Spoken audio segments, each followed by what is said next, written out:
ছবি মুক্তির সময় প্রাণঘাতী দুর্ঘটনা, প্রেক্ষাগৃহে আগুন জ্বালানোর মতো ঘটনাও ঘটেছে। তারপরেও পুষ্পা 2 নিয়ে আল্লু অর্জুন ভক্তদের উন্মাদনা থামেনি। সেই উল্লাস আরও জোরালো হলো ছবির শেষে, কারণ নির্মাতা সুকুমারের পক্ষ থেকে পুষ্পা 3 এর ঘোষণা হয়েছে। ছবি দেখে আনন্দে ভাসতে ভাসতে যখন অনুরাগীরা ফিরেছেন, তখন ওই মন খারাপের মতো খবর ছবির সিকুয়েল হবে, কিন্তু দীর্ঘ 6 বছরের প্রতীক্ষা।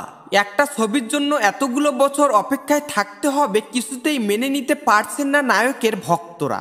তাদের প্রশ্ন, কোনো ছবির প্রত্যেক ফ্র্যাঞ্চাইজি যদি ব্লকবাস্টার হয়, তাহলে সেই ধারা ধরে রাখতে দ্রুত তার পরের পর্ব দর্শককে উপহার দেওয়া উচিত।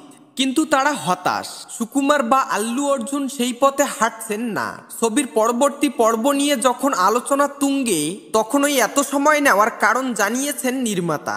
সুকুমারের প্রথম যুক্তি, ছবির চিত্রনাট্যে সবে হাত দিয়েছেন, ফলে সেটি তৈরি করতে অনেকটা সময় লাগবে। নির্মাতার পরের যুক্তি, একইভাবে আল্লু অর্জুনের হাতে একাধিক ছবির কাজ রয়েছে, সেগুলো পুষ্পা 2-র জন্য থমকে ছিল।